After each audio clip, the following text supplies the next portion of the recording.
start with? Yeah, just really honored to be here with seven other phenomenal coaches, and honored to be here representing SMU and this year's team.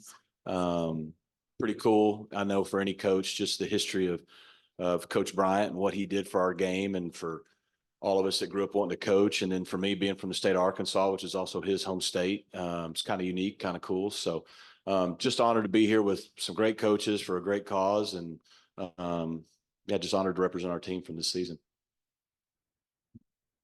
There you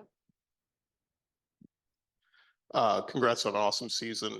Did you feel like you almost kind of needed that with the challenge that's coming ahead and changing conferences and stepping up in competition? Did you almost need a year like that? I think so. You know, the last 5 years we've qualified for a bowl game 5 straight years, which is the most we have in a long time. So we've kind of established our program back to being successful and winning, but we hadn't broken through and won a championship, and you know, hadn't happened in 40 years, but we have 11 conference championships coming into this season, but it's been 4 decades. And so you just felt like we were kind of building momentum to where that was the next step in kind of this process of us trying to get, you know, SMU back on the national stage where we've been before. And we felt like we had a team that could do it. And to your point, then we found out the day before our first game, we're moving to the ACC next year. And so there was some urgency. You know, we probably, I'll be honest, felt some pressure, but it was more pressure to seize the moment because we felt like we had a team that could and arguably maybe should win our league. And but that doesn't always happen. And so for us to be able to do it, I think just gives us great momentum as we go into the ACC. It's just, you know, there's a process to getting SMU back to where we feel like we belong on this national stage. And, you know, one step in that process was winning a championship. We were able to do it. Now we got to find a way to sustain success at the highest level, and we're excited about that challenge. Jason Bristol from KHOU here in Houston. You talk about the process. So what needs to be done better or differently to take that next step? Yeah, you know, I think going where we're going in terms of the league, I think we have a team and a roster that we feel like we could compete in a one-game situation with anybody. It's having spent time in the ACC myself, or an SEC, like it's the week in, week out depth of your roster that you're going to have specifically in the O-line, D-line. And, you know, with the transfer piece the way it is now, it's hard for anybody to build true depth. And so I think that's going to be the biggest thing is maybe our starting 22 can run out there and compete week in, week out. But in the course of a 12-game season, with 10 of those being against power opponents, you're going to have injuries. You're going to have guys get beat up. Like, do you have the depth behind them to compete on a week in, week out basis? And so we're excited the challenge, try to build that depth and build that part of our roster and go compete and see where we stand and how quickly we can get to that level. Here in Houston, folks are super excited about the hiring of Willie Fritz. I guess just give us your perspective of him as a head coach. Obviously, I went toe-to-toe there, and he's phenomenal job he did at Tulane, but what's your perspective on what Houston's getting in Coach Fritz? Yeah, I got a lot of respect for Willie. Got to go against him both of my first 2 years. The first time didn't go very well. Second time went a lot better. So with Willie, you just know they're always going to be extremely well prepared. You know, very rarely does his team beat themselves. And, you know, a lot gets said in college football, you know, who can win the big game, who can do this. Look, you first got to win the ones you're supposed to win, and you got to make yourself hard to beat. You know, more games are probably lost than won. And if you can make yourself hard to beat, you're going to win most of the time. You really are, especially if the matchup's fairly even or you're the better team. And I just felt like Willie always made his team hard to beat, which in turn makes you beat him. You know, they're not going to turn the ball over a lot. They're not going to have a lot of penalties. They're going to play hard. They're going to play good defense. They're going to tackle well. They're going to run the ball well. And it's going to force a team to actually play better than them. And, you know, that makes you hard to beat. So I think that's what Houston's getting. I think he'll do a great job. Yeah, we'll move over to Zoom. The first question, with so many changes coming next season in college football, what are some things you're looking forward to and what maybe you're still on the fence about? Well, we don't even know maybe all the changes yet. I mean, obviously I'm looking forward to going to the ACC, just having the opportunity to compete on that level with our guys. It's been since, you know, Eric Dickerson and others were running around at SMU since we've been on that stage at a consistent level. And when you look at our home schedule next year at Ford Stadium, you got BYU and TCU and Florida State and Pitt and BC and Cal all coming to Ford Stadium We haven't had that kind of a home slate in a while.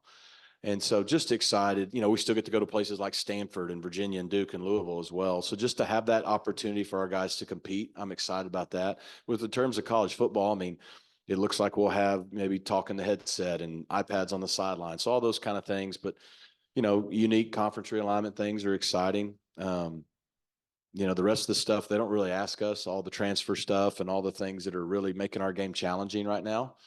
Hopefully we'll get things under control in the best interest of both the student athletes, but also our game. But we're kind of in a position now where it changes rapidly, not even yearly, maybe every couple of months. And you just got to be able to adapt to whatever the rules of the game are and go compete. Another Zoom question. With the conference move, how has recruiting to SMU changed, or has it not? It's changed a lot. I think in probably the last 3, 4, 5 years, I know since I came in 2018 as the OC was Sonny, and then through his tenure and now mine, to try to compete at the level to win a championship and to compete on the level with the quote power schools, even though we have a great recruiting base in Dallas, we weren't able to get maybe the top end recruits out of high school on a consistent level because we didn't play in a large conference that played on the national stage every week. So we had to go more to the transfer portal. And we've been effective with that. But I think we'll continue to hopefully be effective with that when we need to be, maybe even better because we are at a different level. But I think where it's really going to see an impact is at the high school level. Right now, if you're looking at rankings, we have a top 10 class in the 2025 class. And that's because the 4 or 5 guys we have committed are all guys that now know they can come to SMU, which a lot of guys have wanted to do and be in the city of Dallas, but now they can compete in a league like the ACC and on a national stage. And so I think that's a game changer for us that'll allow us to compete with our peers now in the recruiting battles when until now we could maybe compete in every level except conference affiliation. So that was a big game changer for us. Good. Hey, Rhett, congratulations on your season. Dave Gorin from the National Sports Media Association. I'm also Wake Forest sideline reporter, so welcome to the ACC. Appreciate it. I'm curious, you now have, I guess your closest road game is probably a 2-hour flight, maybe? Probably, yeah. What does that do to routine? I mean, you guys are such creatures of habit and routine, and time is very important. How have you thought about what this will do to all that? I don't think it's going to change a lot for us because most of our games are on the East Coast. If we were going out west a lot, it would be different. We're going to play either Stanford or Cal on the road once a year. That's a one-off game. That'll be unique a little bit, but it's one time. That's not unusual for someone to play a far away road game, and they're both in the same market. So that travel is going to be consistent every year. The rest are the East Coast. And, we just got through playing in leagues over the last few years where we'd go to Central Florida, we'd go to Temple, to East Carolina, and so on and so forth. So we're kind of used to that anywhere from, like you said, 2 to 3.5 hour flight, East Coast back to Central. And I think just only being an hour time difference, it's not a major factor. I could see it maybe in other sports being a factor, but I think for us in football, when you're going to do it a couple of times a year, I don't think it's going to be a big deal. We'll wrap up with one last question from Zoom. So many coaches have gotten their start under the Coach Bryant coaching tree and now have moved up the ranks. Who are your coaching mentors? Yeah. Gus Malzahn was my high school coach. So I played for. It's who I, got my opportunities starting for. Also played for Houston Nutt at Arkansas and got to work for Pat Sullivan as well. And those probably are the 3, but when you start talking about a coaching tree, I mean, Eli Drinkwitz will be here from Missouri and Mike Norvell from Florida State. All 3 of us came up with Gus in some way, shape, or form at some point. So those are guys that are kind of we're all in the same circle to some degree. We either coached with each other or against each other a lot and have our own ways of doing things, but a lot of similar foundations that we got from Gus. So, Gus was kind of a pioneer coming out of high school and straight into college the way he did and the success he's had. And you just look at his tree and a lot of the guys that he's brought up and, fortunate that 3 of the guys are here for this deal this week. So I'd say that would be where it starts for us.